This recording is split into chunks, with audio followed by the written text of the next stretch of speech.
positions. They should be treated as such. The Bears are back, baby!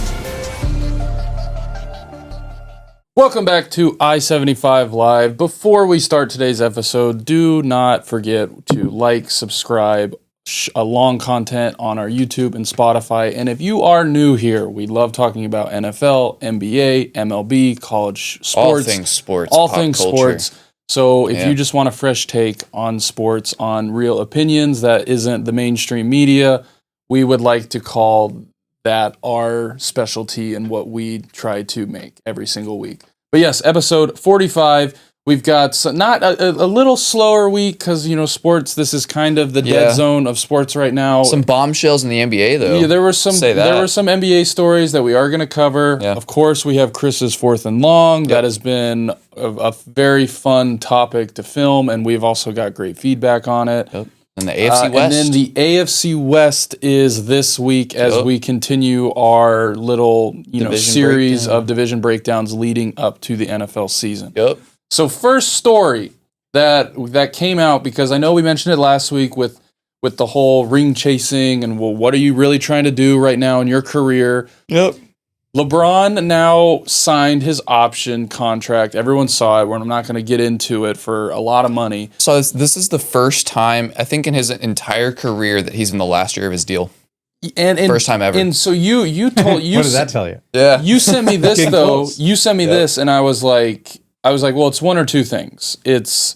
He's trying to suck out as much money as he can before he retires, because he knows he's not going to be able to win a championship. I don't think he wants to get traded to another team to try to win. I know people are saying, oh, he's going to go back to Cleveland and he's going to do it. No, he's not going anywhere. He's going to stay in LA. He's going to make as much money as he can, and he's going to ride off in the sunset. Now, I will say, though, we are going to know when it's his last season. Oh, yeah. Because he's going to do a whole... Hasn't he kind of already said it? Didn't he almost say this is problem? I'm telling you. That was Aaron Rodgers to it. We will know. Okay, we'll know. He will have a farewell tour in every city he goes to. It's all going to be about him. Yep. So we will 100% know when it is his last year. Yep. But this, to me, like I kind of said to you, he's kind of, with the podcast he talked about with Steve Nash, with now doing this, he's looking at it as in, okay, I'm just going to suck as much money as I can out of this until I want to walk away, because I know I'm not going to probably win another championship, and that's why I'm saying some of the things I'm saying about the ring culture. Yep. And this is kind of what we're seeing now. I think, so there was a soundbite that came out of him. I know this is like, take this with a grain of salt, but I mean, it came from the mouth of LeBron James that they were at a sushi restaurant, and just some, I think, person that was sitting with their family, because it was like hibachi style, you can hear in the background LeBron saying, "We've been looking at New York."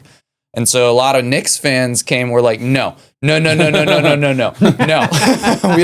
want him. So on the other side of this, he could be just kind of draining money from the Lakers, which would be a great idea since they just sold for $10 billion. But what analysts are starting to say is that maybe he picked up this option because he just wants one last chance at a ring with another franchise. Like maybe how much would it take to trade for 1 year of LeBron James, do you think? Like if you're a team that's ready to win now, like Dallas.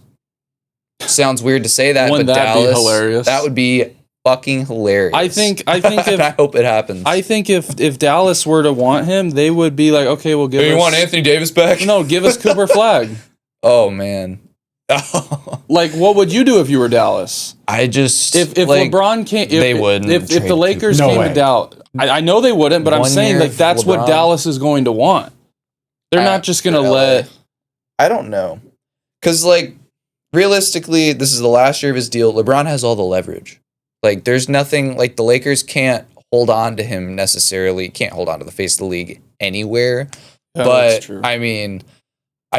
what would Dallas have to give up? Maybe like a center. Maybe one of their young centers, like PJ Washington, and then a couple unprotected firsts would get it done. Because, like I said, it's 1 year.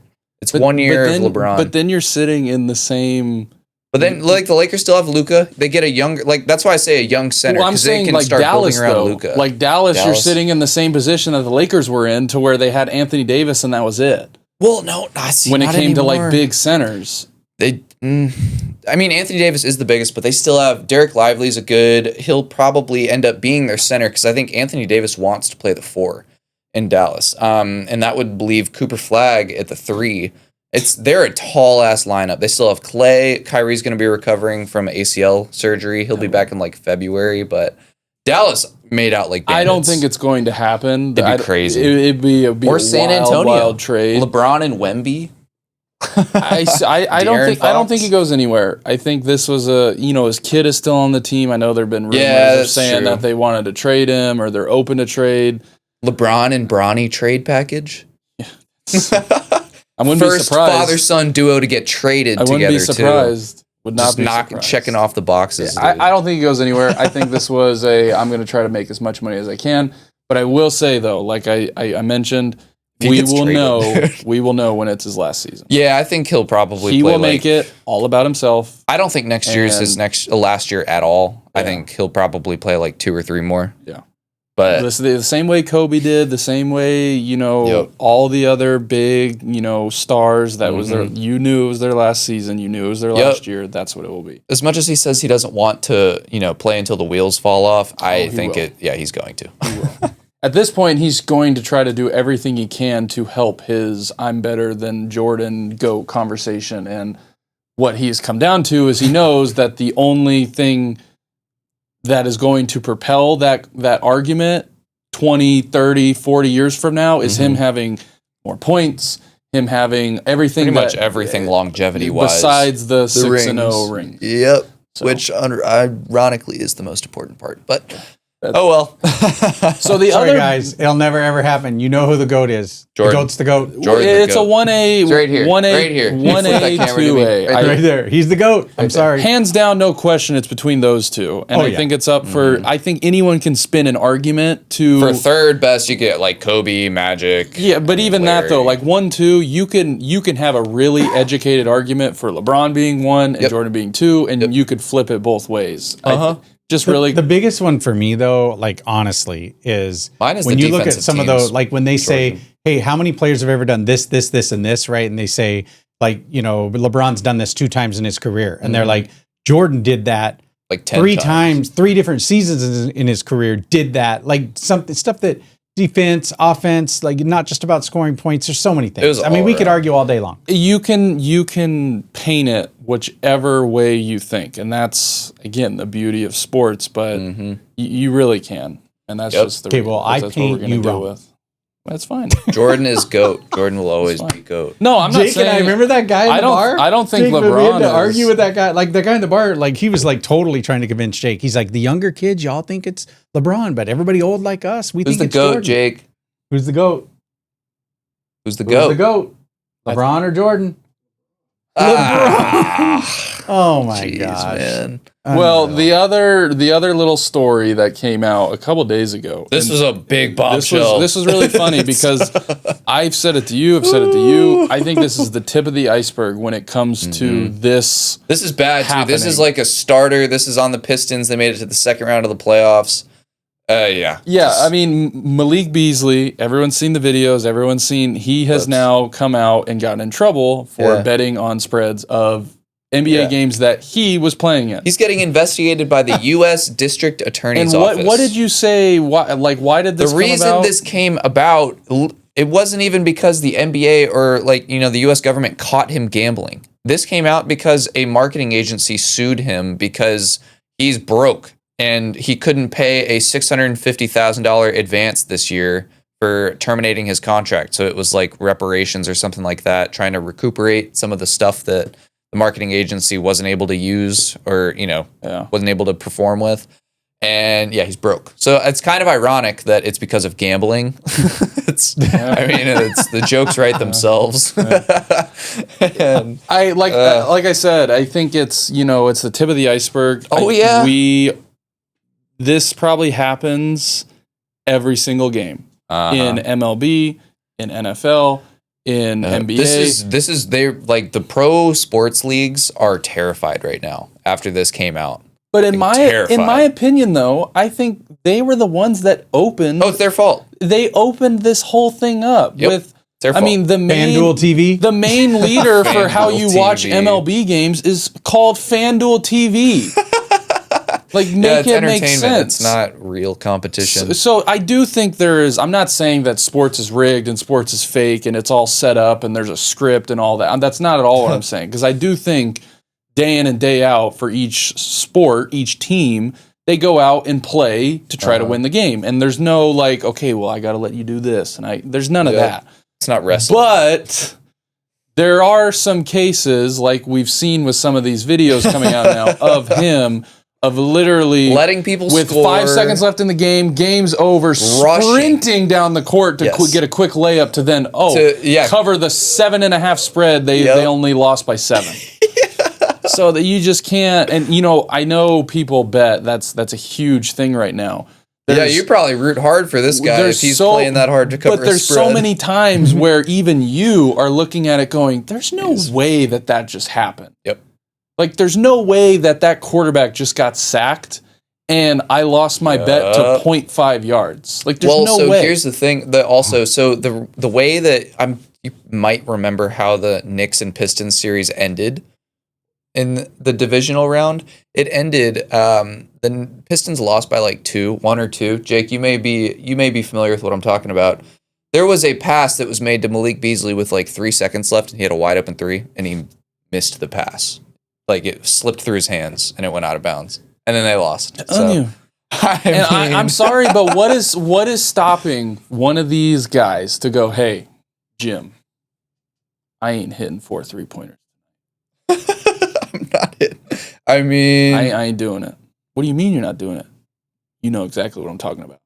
Place your bet. Place your bet. I'm not hitting 4. I'm not even shooting 4. My line is 3.5. I'm not even shooting 4. So like, there's just no way you're telling me that doesn't happen, especially in football. It does, especially in baseball. Well, we were talking about football though, because football you would think is a little bit It'd probably be the hardest. But then you started telling Jake, you're like, how do we really do that? Well, look, for a little bit, you could bet on. I know at least for us, because it's not fully legal sports books in Georgia yet, but like for Underdog Fantasy. For a little bit, you can bet on pass interferences on certain players. So I'm sorry, but what is stopping me from being the official to something that, it can affect the game, but you can call it and not have it be some big thing. Pass interference arguably happens on almost every play. But you're all of a sudden I got Jalen Ramsey over 1.5 pass interferences. You know what I'm learning from here, and I hope all of you get the reference. Free my man Paul Crewe. That's all I'm here to say. The longest yard. Free my man Paul Crewe. He didn't deserve it. It's just it's hard not to think about. Oh. It's hard not to be a human and like, well, they're professionals. They can't think like that. I don't give a fuck what they are. They're all human at the end of the day. That's extra money for them. What is stopping a referee, like even personal fouls and like free throws? Like I can bet on certain players to make so many free throws. Mm-hmm. What's stopping me from calling fouls to get said player to the free throw line? Yep. There's nothing. Nope. And there have already been in the NBA, there have been instances. There was a referee involved with the Celtics that was betting on them to like win. He like was a Boston fan. They found out a bunch of shit about him, and now he's banned from the league. And even with college, like what's stopping the Alabama receiving room from going, hey, we're taking overs on all of our lines? Yeah. Or we're playing, I don't know, Lafayette A&M, and we're gonna put up 80. Let's all take our over on passing. all those projected lines are accounted for to who you're playing, to all that, but it's like you know what to work with. What is stopping? You know the number. What is stopping from you being, who's the Alabama receiver? Ryan Williams from talking to one of his little nerd buddies that probably does his homework for him. Hey, want to make some cash? Want to make some cash? Submit. You know that test that you just took for me, or that paper that you did for me. I'll catch 10 for you tonight. But put $100 on your prize. Put $100 on your prize picks. I promise I'm getting 80 yards tonight. Boom. You know what I mean? Like, there's nothing stopping that from happening across the country. I think the poll, the temptation is too great. Hey, speaking of, so Beasley, you guys know he's from Atlanta, right? Is he really? So, I mean, you can't make it up. St. Francis School, Alpharetta. Really? Yeah, he was like Georgia Player of the Year, all this other stuff. St. Francis is a private school. So, yeah. He's around the same age as Jaylen Brown, too. So That's wild. It's a can of worms that, like I said, this is the tip of the iceberg. They did not want this and open. I can only imagine what is being done around college sports, around MLB, around NFL. But does this around change NBA. the narrative though around the Pete Roses and the Michael Jordan? It should. I think it should. but it won't. They are owed an apology of immense numbers, and it's I mean, think like I about said, what tip it the did. I mean, iceberg. even Barkley, had his issues. Oh, a ton. And I There mean, were a there's ton. so many. It's a Calvin Ridley. Remember, he had to sit out that year. A couple Yeah, years exactly. I forgot about that. Yeah. Yep. It's only becoming more and more popular. Speaking of betting, I don't know if you saw this. I showed you this because I showed you the video. Did you see that? Oh God, FanDuel, they tweeted out, or so you know how people post like bets on Twitter, and people it's a huge thing.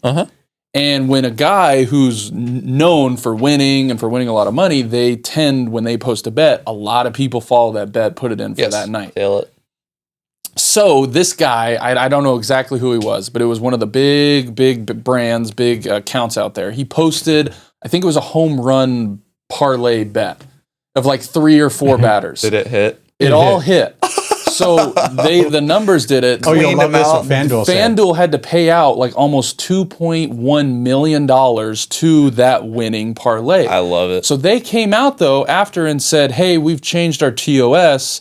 If a certain bet is followed and placed at a large amount because of blank, we reserve the right. We to not reserve pay out. the right to not pay out. Well, they got so much backlash and so much like, you can't fucking do that.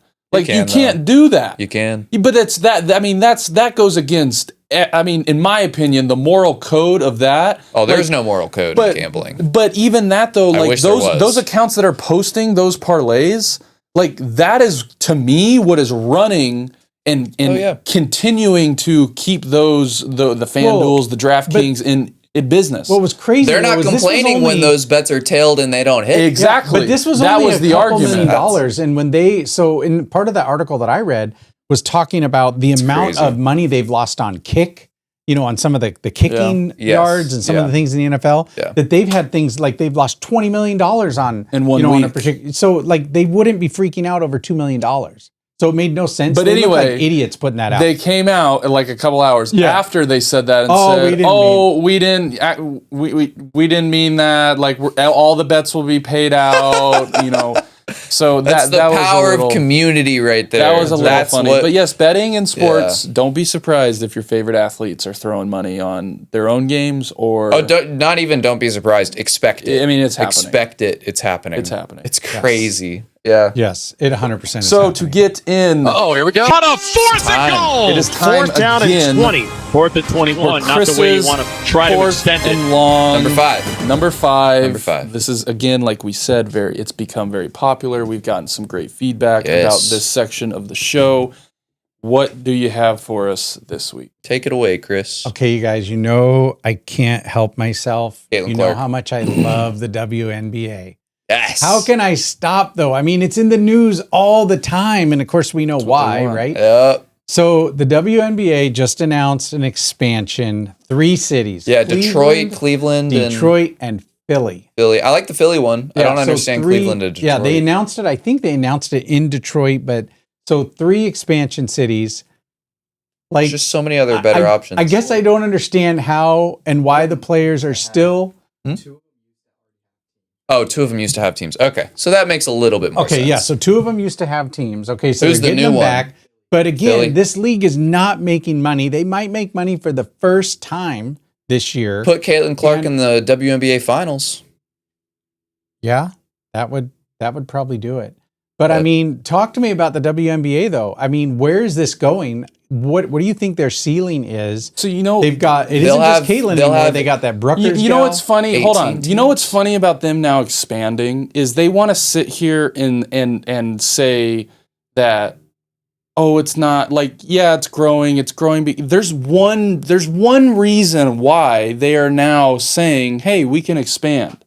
Yeah. The one reason that they're saying is not the reason why they're able to expand. At least, maybe not the officials in the WNBA, but all of the players. You're using are in it. denial. You're using it to You're using her, but not giving her credit. Yeah, you're using exactly. Yeah. To where the reason why you're able to do this now is you're not giving respect to the person who is allowing you to do this. Yeah. And why don't they like Bruckers though? Or they talk about Beckers? Bruckers. They love her, right? They love her. Like, why isn't she getting the hate? Well, so because Beckers, I wouldn't say she doesn't taunt. Beckers really doesn't. She's kind of a low. She doesn't shit talk, you mean? No, not really. Like at least from the stuff that I've seen her in, she's not. Yeah, I mean that's it. She's just, I guess, in like the eyes of WNBA players, if you can't shit talk on the field or on the court. Well, look. Well, I guarantee you that most people didn't like Jordan back then because of how he talked shit. It's also. I'm sorry, but it's also a female thing. Like it really is. Like it's just more emotional. They get their feelings hurt way too fast when it comes to like. I've seen everyone has of clips of Mahomes and Max Crosby. Oh, and then at the end of the game, it's hey, love you, bro. Like thanks for competing. Like that's what it is. They actually just gave them these WNBA players. They like take the shit to heart. Grudges, and they're like they hate each other. They can't leave. Like they can't leave. Well, they can't let the game be the game. And as soon as it's over, it's like nah, like fuck you. It's a good time to bring it up. So Chris, I don't know if you know. Well, yeah, actually, we brought it up before the show. Jack sent this in our group chat for the podcast. That the WNBA voting, I'm going to pull up the clip, or not the clip, but the graphic, just so I don't get it wrong. But this was hilarious to me. So it was about the All-Star voting, right? So they were talking about how Caitlin Clark is, so in terms of the fan rank, media rank, and then the player rank. So Caitlin Clark, fan rank, number 1. Yep. Media rank, 3. Fine. That's fine. They've got, I don't complain. They've got Alicia Gray of Atlanta at first, and then Sabrina Ionescu, the other one who's competed against Steph Curry in the 3-point contest, at second. And then the player rank, Caitlin Clark is 9. No, I thought she's 9 for her position. Is it 9 overall? It's guards for guards. Okay. This is for guards, yeah. I forgot to add that part, guards. How many teams are in the WNBA? I think 15, right? There are 15, something like that. But yeah. So catty. It's just... Yeah, I can't believe it. Like, I genuinely can't. It's pettiness beyond belief. And I seriously think, like I said, it comes down to they're not able to, like, set that aside. Here's another one. So, perfect example of how Caitlin Clark raises the profile of the entire WNBA. Not just her. Nafisa Collier, who finished second in All-Star fan voting to Caitlin Clark, got 1.17 million votes. Just herself this year. In 2023, before Clark entered the WNBA, the top 30 All-Star vote getters combined received that much. Combined. I also saw that. So it's not just like more people are paying attention. I also saw that Caitlin Clark also wasn't the highest voted player on her own team. Yeah, it was probably Aaliyah Boston. People are going, that's stupid. Like that can't, that's not, there's no way. So the pettiness, the like not willing to, or the willing to like, yeah, we're growing. They know together. It's because of her, but they're not willing to give her credit because their egos are so high that it's like, no, it's me too. Me too. Hey, okay, wait. So we got to go me back. too. Make her the logo. We were just talking about shit talking and the way the way you're saying the guys can just at the end of the game, like Mahomes or whatever, like, hey, they dog, can set it aside. Whatever, like they set it aside, right? All of that. Because it's the game. It's within the game. So I want to know you were quite the shit talker. I mean, you were a good shit talker. You were. What was some of the worst shit that you heard on the field? That maybe, like, you wouldn't say in real life, or maybe somebody said, like, you got to share some of that. I can't repeat some of the stuff that's been said. But that's, to me, it's part of it. And there's a level to it to where you never take it personal. It's all on the field. Whether that you make fun of what their cleats are, or if they shoot, like if they've ever hit the weight room. Well, yeah, we can't even say the words. I can't. Anymore Yeah, look. I think if any of us, if we any get banned from YouTube, we'd get demonetized. You would get in a lot of trouble. I think for a lot of the words that we all said to each other. But even that though, we were able, and I think I can speak for college athletes or athletes as a whole. It wasn't personal. It was all within the game. And as soon as the game was over, it's like none of it happened. Yeah. for the most part. It was kind of like one of those unwritten rules to where as soon as the game was over, you had... that was and it was also, if you were talking shit to someone, it's because chances are they were really good. And you were just trying to get in their head to throw them off just a little bit. And then after the game, it was, hey, like, you know, great game. Like, you're a great player. Like, you know, I'll see you if we play again or whatever the case may be. So there are a lot of things said. It was never personal. It was all based on what was happening on the field in the game. If you did something stupid, if you did, you know, whatever it was. And if you did take it personal, that's where it was like, okay, come on now. Like, come on. It's a game. We're here playing a game for 60 minutes. Let's not make it personal. We can talk shit to each other, but let's keep it within. Yep. But there were some pretty, I'd say, diabolical things said that we would say to each other, especially like, you know, and I can probably attest to some at practice. I mean, you're playing against your teammates every single day. So when you kind of know what people are going to do, you know people's tendencies, you're around...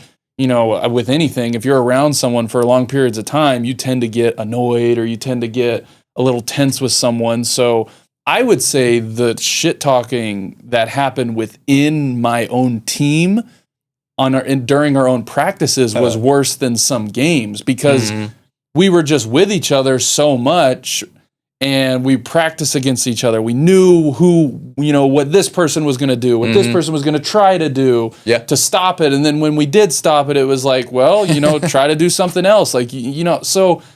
Didn't you say, though, too, that you knew, like, there were guys that you played with all the time, that some of the shit you said on the field, even at practices, and then when practice was over, like, you guys were best buddies. But the stuff that you would say, people would think you hated each other. And that's, like, if it was like if a mom came to practice, like any God mom of the forbid. team and just like her, it'd be like, these kids hate each other. Like they don't, like, this is a team? But even that though, I think I say it to you all the time. If you can't talk shit to your friends and if you can't make fun of your friends, I don't think you're really friends. Yeah. That's just what I live by. If I can't make fun of you for the things you do, to me, that's just not a real, like, friendship. And I know if you do it to me, I know you're just bullshitting. If I do it to you, you know I'm just bullshitting. And that's what it was, especially on a team to where we spent so much time together. It was even more amplified to where you were making fun of, for one, if you were talking shit to someone, making fun of someone, it's because they were good. It's because you were just trying to get in their head to throw them off a little bit. Well, it's good practice for the game, too. So it was just within your own team, I think, was worse. But during games, it was, if anything, it was a respect thing. It really Hey, how really long was. did you, like, when you guys met, do you remember when you first met each other? Yeah. It was football. It was football? What year? 6th grade. 6th grade football. Yep. Alatuna. And then space camp happened. Yeah. That's when it really took off. Oh my God. Get it? Took off. with we didn't take off anywhere, though. We might have to talk about space camp someday. What an experience. Where was that at? Huntsville, Alabama. That could be said as the birth of I-75Live right there. Huntsville, Alabama. Let's find out if that's on 75. If you're planning a trip to space camp in Huntsville, Alabama, don't go. Go to the Children's Museum instead. Make sure you pay for the package. Pay for the real space camp. Oh, Don't pay do for the real thing. Don't do the free one. Not the introduction where they show you. Yeah, remember, they're like, look, and you get to do this when you come back for real Let's space just say camp. they showed us everything. We had to come back and pay for it to do. Yeah, and we left there. We were so pissed because we were like, we didn't get to do anything. And we just went got to the look Children's at stuff. Museum instead. It was fun. That was quite a time. But yes, to answer your question, there were some pretty diabolical things said, but it was all out of respect and I think out of just trying to make your team better. And to pivot back to the WNBA, I think it's a good thing they're expanding. I get that Detroit and Cleveland already had teams, so I'll go for it. But I'd like to see more teams in better markets. And I think they should probably give some credit to Caitlin Clark and make her the logo. It's just a thought. If you think about it, though, she's like they're adding teams to cities that NBA teams already have. Yeah, that's true. So it's making it easier for that transition as well to kind of not force. They have to expand into markets. Well, you can't put a team out in North Carolina. Well, a lot of the teams share names. That too. Yeah. That too. Like the and Golden State arenas, Warriors they and the share Golden State staff. Valkyries. They share Like they staff. share. I know that the Fever and the Pacers share staff. Yeah, we they know do. that for a fact. Yes, because we know someone who works for the whole Pacers ticketing. and the Fever. She works for the Pacers and the Fever because they're together. So that's the only way you're going to be able to do it, because you're not going to have a standalone WNBA team be able to succeed. It will never happen. Yeah, it's probably not. It will never work. At least not right now. I think No. so. Here's my my little tune-up things for the WNBA. Make Caitlin Clark the logo, keep expanding, lower the rim to 8 feet, and add a 4-point line. Those are my things. Oh but my I think God. the most important one is letting them dunk. And I think lowering them to 8. You better be There is careful. no reason in hell that women need to be shooting on a 10-foot rim. It's like, it just doesn't look right. I'm serious, it doesn't. They're not that tall. They're not as tall as men. They cannot jump as high as men. So if you make the rim something that they can just yam on each other with. I think that would get so many more viewers. 4-point line. Okay, now it's getting The hokey. 4-point line's You might a little as well bit just gimmicky. put a trampoline in front of the freaking hoop. Why not? They make that. I mean, that's I what- know No, they do, seriously, but I do seriously. think lower the rim. Like, No, there's no reason. But that would have to go all the way down to lower levels, because they could. I mean, you're changing your game. Yeah, I know. Like, that but, wouldn't work. Don't Have you ever wanna shot see on an women 8-foot dunk? on an Dude, that would 8-foot be rim? awesome. Hey, it's like That'd be awesome. Dylan, I They realize already, you're a little they bit already shorter. use You smaller probably want an balls. 8-foot rim. Oh, but I'd no. love an 8-foot rim. I could destroy an 8-foot rim. I bet you could. I think, Especially with I a mean, trampoline. You have girls out there dunking. I think it would help. Dude. I know. Oh, yeah, I know they'll get all absolutely. offended, and people have said it before, and they get all pissed off and all in their feelings because no, you can't change it to 10. You can't. No, it has to be Actually, 10. it'd be fun It to see has more to do dunking. this. That'd be cool. It would be fun. I think it would draw more attention. Okay, guys, we got to go to another subject here. So my Miami Dolphins in the news this week. Big news, big trades. So Yeah, do you think actually. are we punting on our season, or are we going for it? I mean, we got rid of Ramsey to I the damn actually- Steelers. Now we unretire a tight end to a I tight saw- end room. I That I don't actually even know saw- if that helps us or not. I saw a hilarious comment about someone said that the Steelers and the Dolphins are just trading deck chairs. Like, that's what they're doing. They're trying to make their They're like outdoor Facebook porch look a Marketplace, little and they're different. Well, Dawson said it's all about money. Well, I think now Jalen we're in cap Ramsey hell got right an now. extra like 3,000 Yep. to his deal, so $3 that was million. definitely why the Dolphins weren't willing to keep on. 3,000? 3 million, 3 probably. million, 3 million, Thank 3 million. That's why he was able to. Minka goes back to the Dolphins. I like that though, but the whole Jalen Ramsey, it makes sense because obviously he wanted more money. Yep. Dolphins, I don't think had extra money to give a player that they already had on their team. Yeah. So it makes sense why that whole thing unfolded the way it did with him wanting out and him wanting a new team. I don't see the Jonnu Smith trade. I thought they should have kept him because he had a really He's great. really He good just had a year. Pro Bowl year.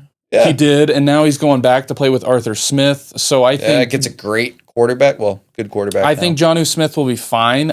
The Dolphins, though, that's been the one position that I've told you for years that they need, and they finally found someone to see- fill that role. Did you see what they did after that, though? Yeah, well, I'm getting to that, but they finally found that role to whereas Jonnu Smith was on the Titans and then on the Patriots didn't do very well, And then the Falcons. Was he on the Yeah, Falcons? that's where him and Arthur Smith, You're yeah. right. And now he had a really good year with the Dolphins, so it made hey, they found what I thought they were looking for, needed. Johnny Smith and Freiermuth together is a good tight end combo. I agree, but they have, then to Darnell go on Washington. to what you said, to where they signed a tight end who's been in retirement for what? Yeah, they went and traded for Darren Waller. That doesn't make a lot. Now, Well, we have like 9 tight ends in the tight end room too. It's ridiculous. Not anymore. I think we signed Durham Smythe, so he's gone.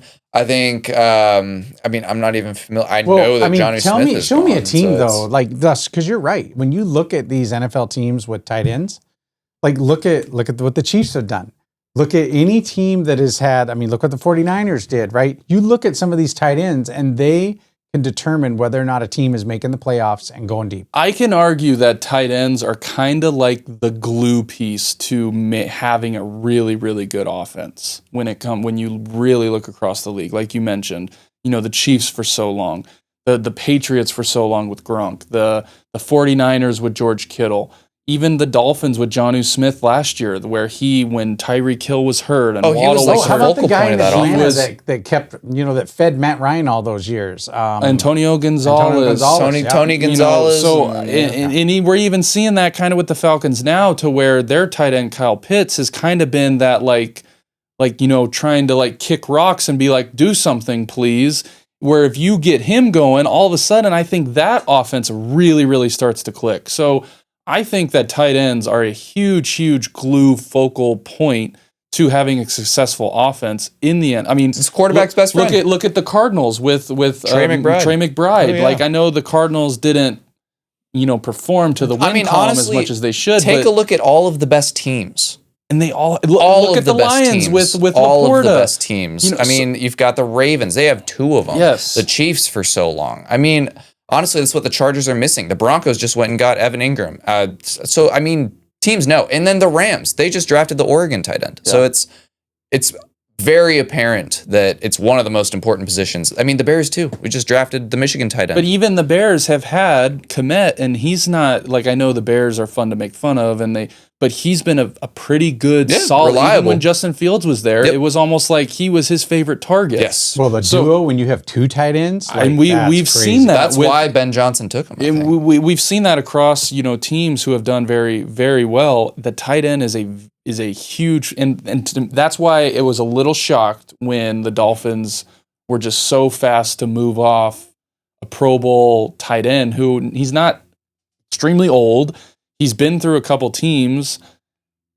I thought it was a bad move. I really thought the Dolphins were going to turn around and trade for Kyle Pitts. I did too. I thought that's but even that though, happen. I was thinking, and I'm going, if the Falcons do decide to do that, who the hell do they have in the tight end position that could at least fill someone along Kyle Pitts?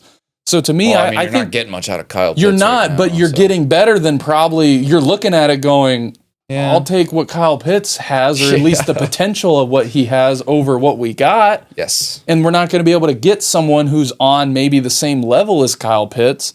So that's why I kind of think that the Kyle Pitts, he's going to be an Atlanta Falcon at least for another year. But to that, though, if he comes out and has a good year, then the Falcons kind of screwed themselves because you got to pay him. You got to pay him. Or if you trade him now and then he has a year, then at least he's off your hands and you don't got to pay him some huge contract where it's like, where was this when you were on our team for 4 years?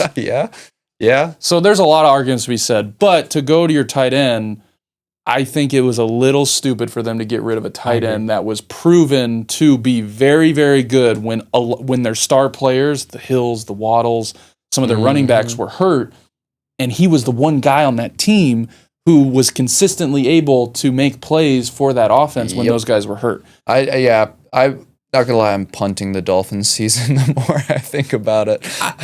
I wouldn't say completely. I would just say. But the Bills are. I even think the Patriots are going to be better than them. They put themselves in a really bad position, I think, money wise. And we've even mentioned it with their coach. They're paying Tua like $50 million a year. If their coach, if they don't have a good season this year, they've invested in all the players. Yeah, the coach is going to be gone. Oh, he's gone. Yeah. He's gone. I agree. Gone. Okay, guys, last one here. So, Dawson, we're less than 2 weeks out, All-Star break.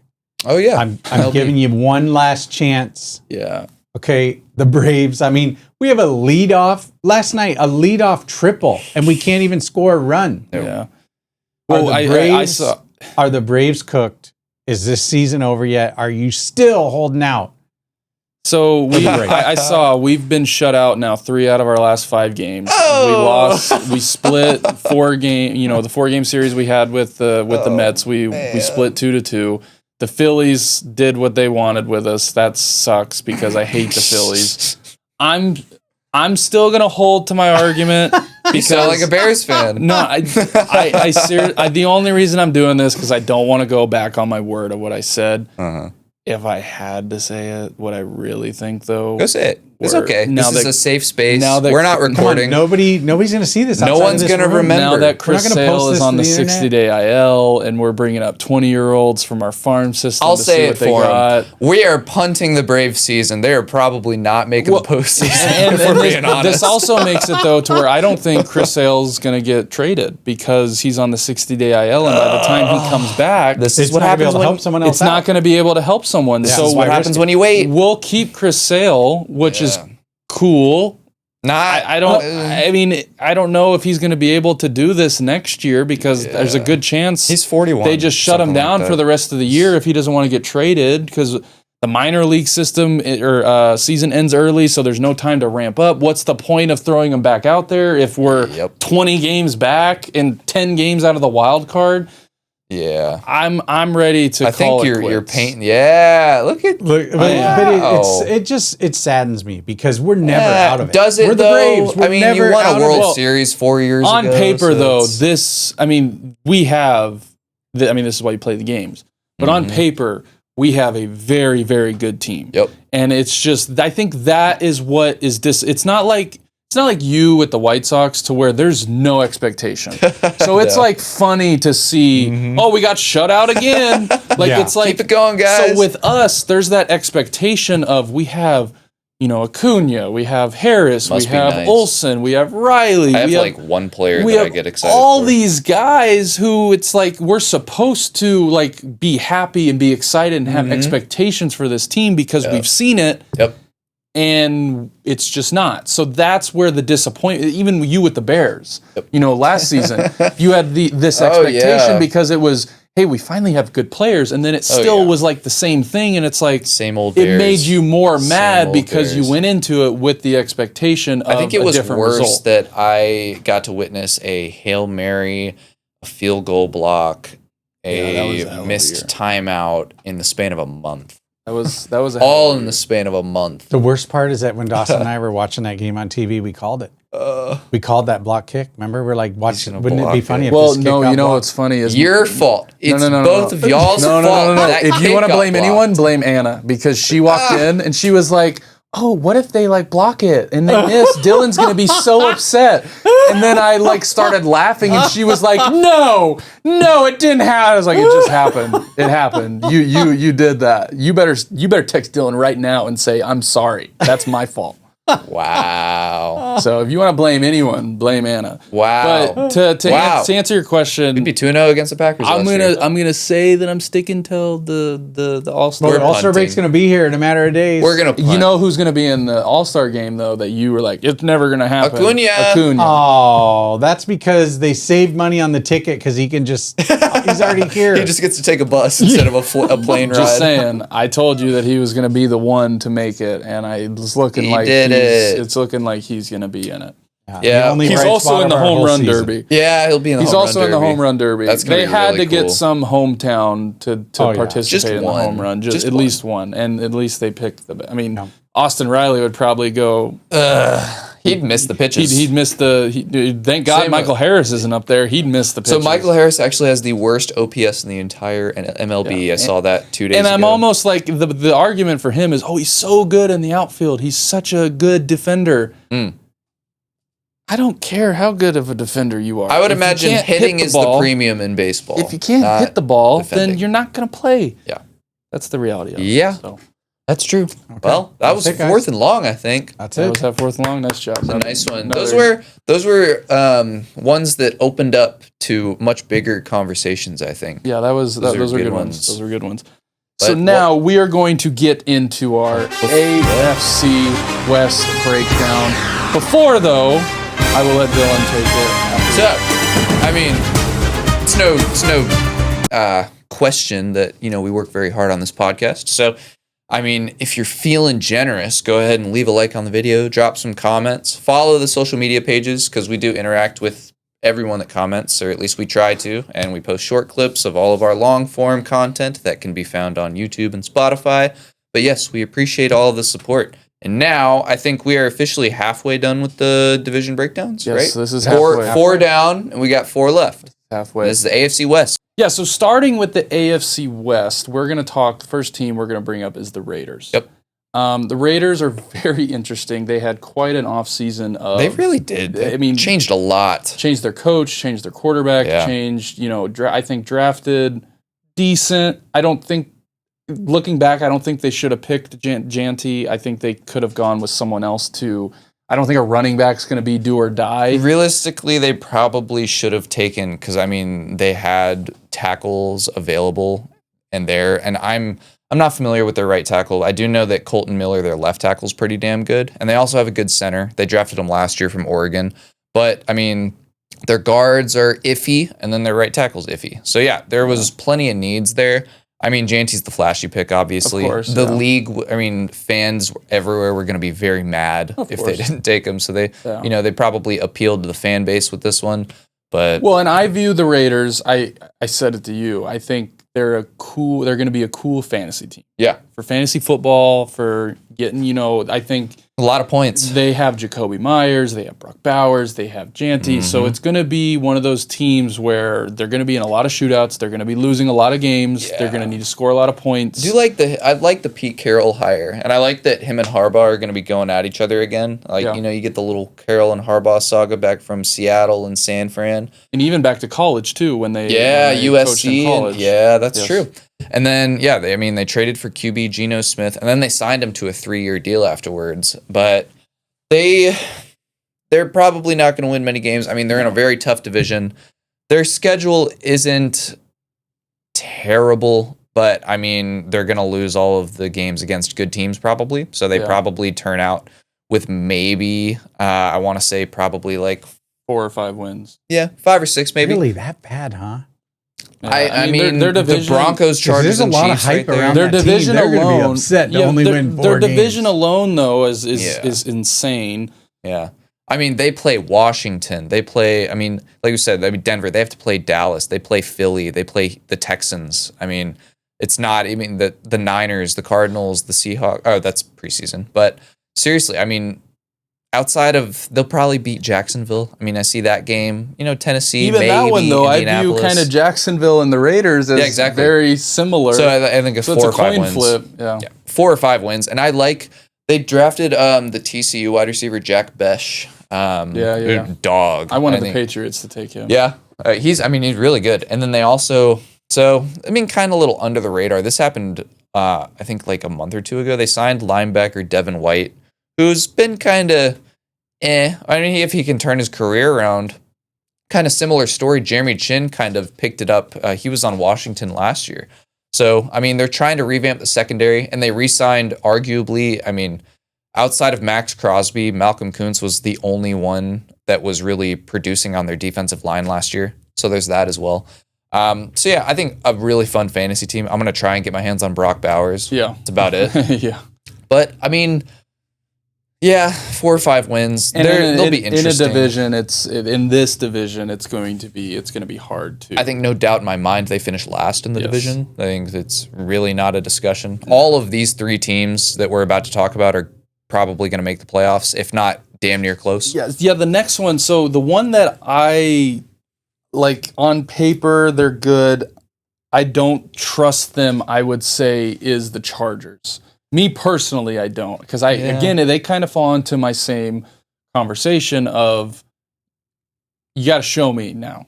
Like even Justin Herbert, like all I've heard is how good of a quarterback Justin Herbert is, and all this. That's true, and I believe you, but you got to show me now. Like show me that you're the franchise guy. Show me that you're the guy that you can lead your team to a playoffs. I know they re-signed Joey Bosa. I know they re-signed. No, they cut Joey Bosa. Oh yeah, you're right. He's on the Bills now. I'm sorry. And then someone we mentioned Najee Harris, and we were like, oh, the running back that no one remembers.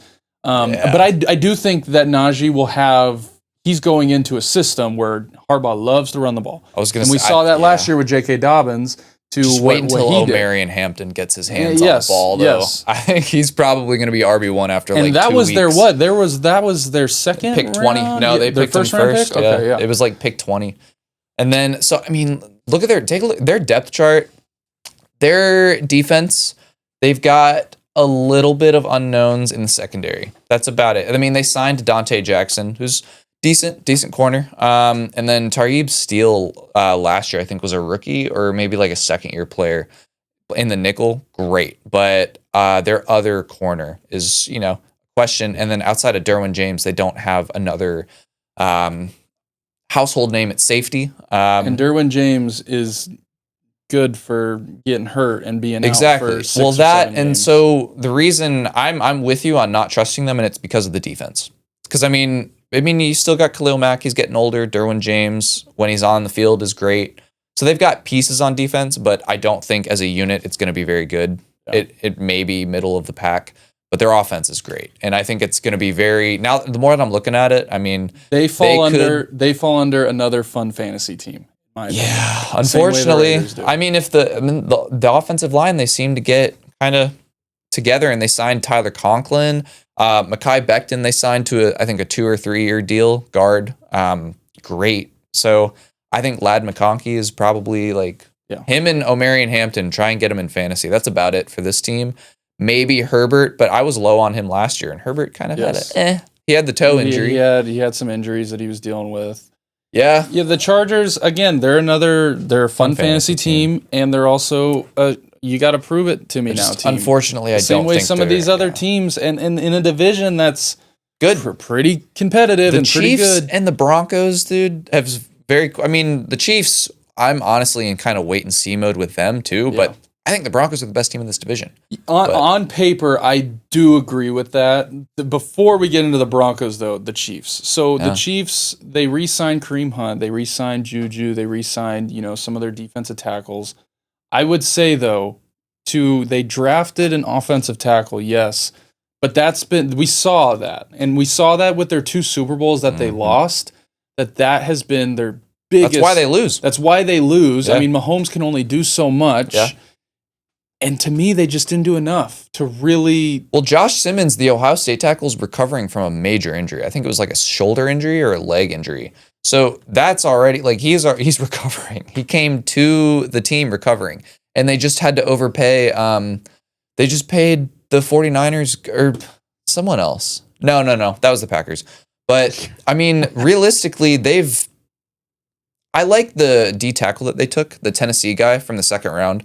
I think he's pretty good. And then I also like in the 7th round, I added this because this is a guy that I wanted the Bears to take. And the Chiefs are great at finding value running backs. In the 7th round, they took Brashard Smith from SMU. Who's compared to the, what's his name? Bucky Irving. From Bucky Irving. From the Buccaneers. And they re-signed Kareem Hunt, Mike Pennell, Juju. Rashee Rice will be back healthy. That's Hollywood great for Brown them. will be back, probably play the whole year. Hopefully. I know the Chiefs they have Mahomes, and I completely agree with you on that. You have Mahomes. The same way when Brady was with the Patriots, it was, there's Brady. I don't really care he's going to make everyone look good. And he's good at doing that. Their defense will be good. To me, though, it's just the O-line, what we saw in the 2 Super Bowls that they lost when it really mattered, they were not able to protect Mahomes and let Mahomes be the magical Mahomes that we see. Mm-hmm. They lost one of their they lost Justin Reed in free agency too. And they also lost Tooney to the Bears. Yeah, they traded Tooney. Tooney was an all-pro, all-guard. So they're replacing him with, I'm sorry, Mike Caliendo. I'm not familiar with your game, and I don't think that, it's probably not disrespect to say you're going to have a hard time living up to Joe Tooney, who's like a bona fide Hall of Famer now. So the Chiefs have a lot to prove, but ultimately I think scary though. That's scary. It is. That is scary. It is. They're not with the quarterback they have. Yeah, they're not the Golden Boys anymore this year. This is kind of like they're back down to Kelsey just for a minute. So Kelsey, I realize it's not like he had an amazing statistical season last year. He still caught damn near 100 passes. Okay. For like 800 yards. It didn't seem like he was this big game changer, but now has he even worked out once since the season got over? He's lost a lot of weight. On social media, he's jet setting around the world. It seems like he's doing both. No, he's come out and said that he's taken it a little more serious? Okay. And trying to, because he knows that he maybe wasn't in the best shape last year, and there were that's an understatement. There were some things that he said he did that looking back, he wished he didn't. Travis though is kind of turning into. He's getting older, and that's the reality. Well, yeah, how many years do you think he's got left? I think this is his last year. Probably is. I thought last year was his last year, and then he kind of got made fun of for his body language and what he did in the Super Bowl, to where he was like, I can't have that be my last game. So I think he's viewing this as, hey, this redemption. This is my redemption. This is I'm going to make it my last year. I'm going to give it the best I got, and I'm just going to live with it because of how I kind of handled things last year. This right here, I mean, I'm looking at their offensive line. It's scary. Like, it's outside of Creed Humphrey and Trey Smith, you're not happy with 3 out of 5 pieces on your O-line. Mm-hmm. And you can have all of the offensive pieces. I'm speaking from experience as a Bears fan. It does not matter. No. I mean, you got Andy Reid. That is a major plus. But you still need to block at least like 2 or 3 seconds for your quarterback. And, I mean, we saw that, like you said, you brought it up twice. That's why they lost both Super Bowls. Couldn't block from Mahomes. And so, I mean, let's take a look at their schedule, because I know we didn't look at the Chargers. It's relatively the same.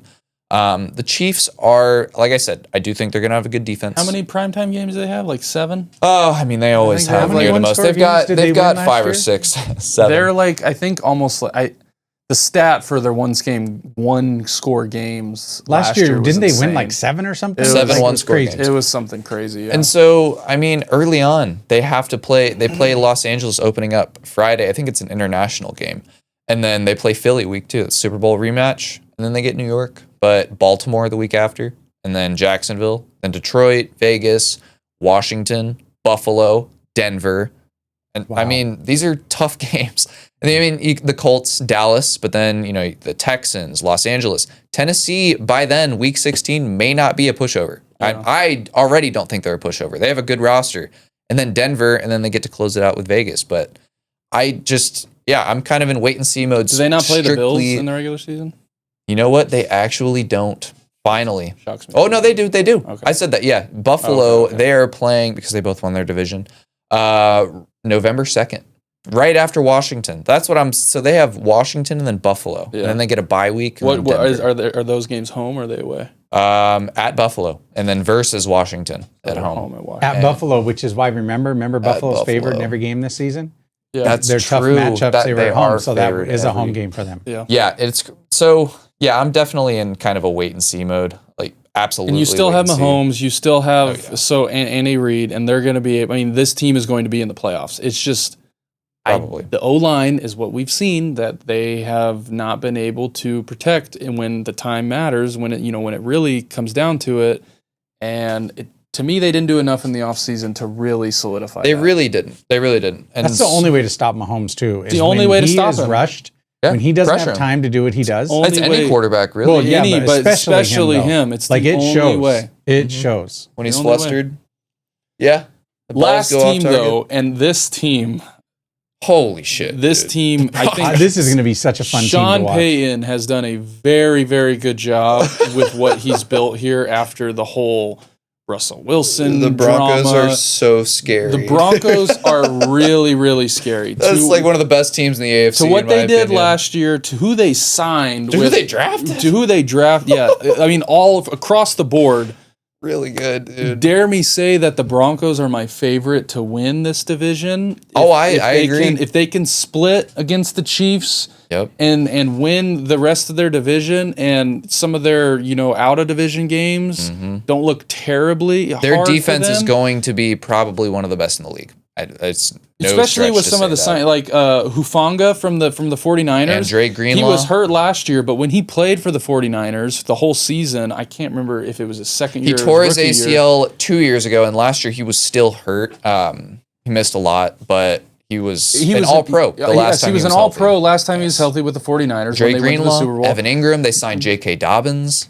I mean, this is a complete team. This is one of the most complete teams. Very, very good team. If they can get the same kind of quarterback play that they got, and we don't see a sophomore slump from Bo Nix, he was able to go into that scheme very, very well. Oh, yeah. Distribute the ball the way he was supposed to, make plays with his legs the way, when he needed. Yep. So I really, really, really like the Broncos this year. They're one of my sleeper teams to all of a sudden it's like, they're 7-0. They're 8-0.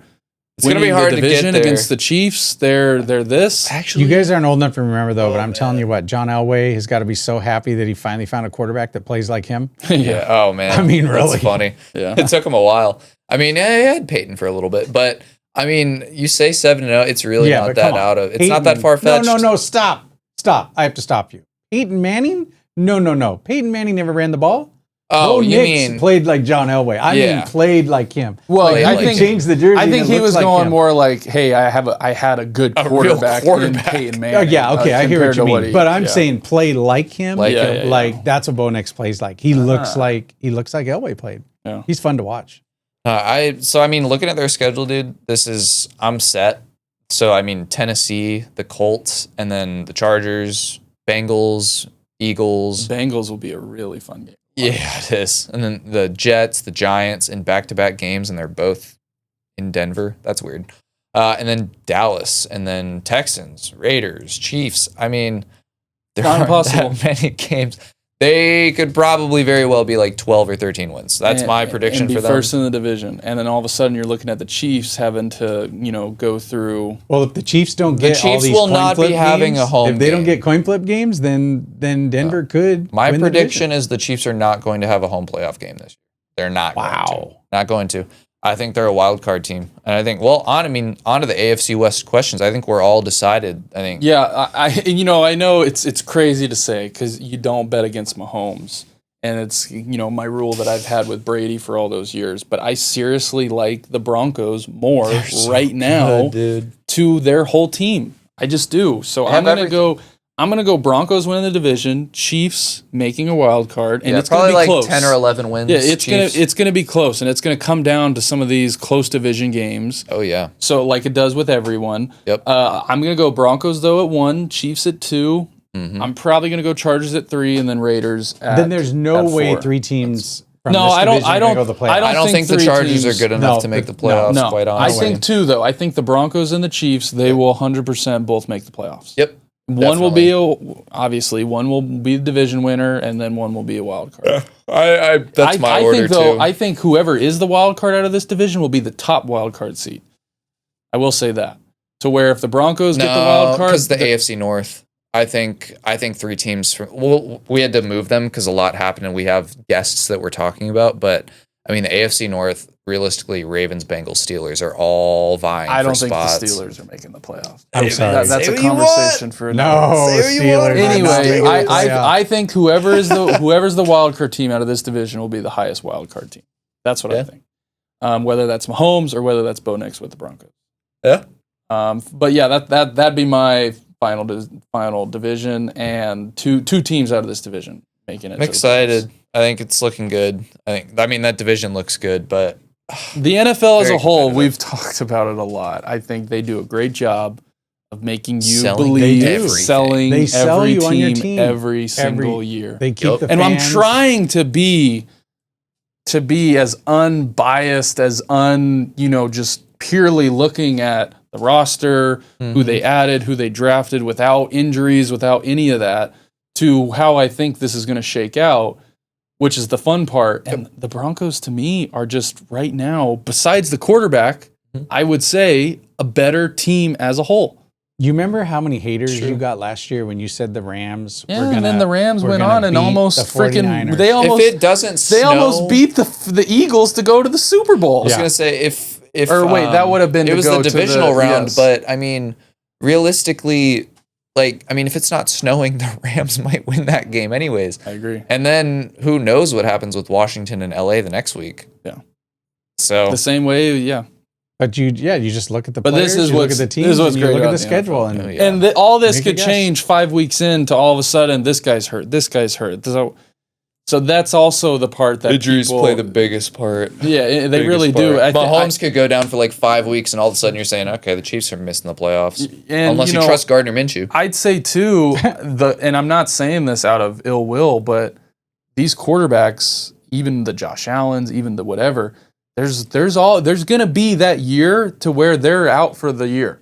Same way that happened to Aaron Rodgers. Well, same way that happened to Brady. That first game when same way Brady tore his ACL. Peyton Manning, it just happened. That was the year after they went undefeated, right? Yes. No. Like it was like 2000. It was like 2006, 2007. Before he went undefeated. It was against the Chiefs too. He tore his ACL. Damn. So I don't think it's crazy to go, well, if one of these... When they changed the rule too for the lineman rolling into the quarterback? He hit his, Yep. Yeah. Crazy. Yeah, this division's going to be fun. It's going to be a lot of fun to watch. I like the Broncos a ton. Next week we got the AFC South. And Denver the Falcons, we will have a fan on. Too. Denver fans, they love the Broncos. Oh yeah, I bet. I have a fraternity brother who's a big Broncos fan. He talks to me a good bit about them. Yeah, they have Hello, good William. fan bases over there. Fan base. Anyway, yes, thank you. That will wrap up today's episode. If you have any thoughts on the LeBron drama, of what you think his plan is. Do you think professional athletes are gambling their lives away and betting on themselves every chance they get? Or betting on their team. Betting on their team. It all is under the same microcosm. Yeah. Whichever one of these teams, the Broncos, Chiefs, Chargers, Raiders, however you think this is going to shake out. This has been fun to do. I know it's all subject to change, but this is what the off season's for. This is what we do. Yeah. So, but yes, drop a video or drop a like. Long version content of all of this, even broken down sections, are on YouTube, Spotify. You can find it all there, and find all of our social medias at i75Live, i75Live podcast, and i75Live. Yep. But yes, we will catch you guys next time, and see ya. Sir, it's been real, guys.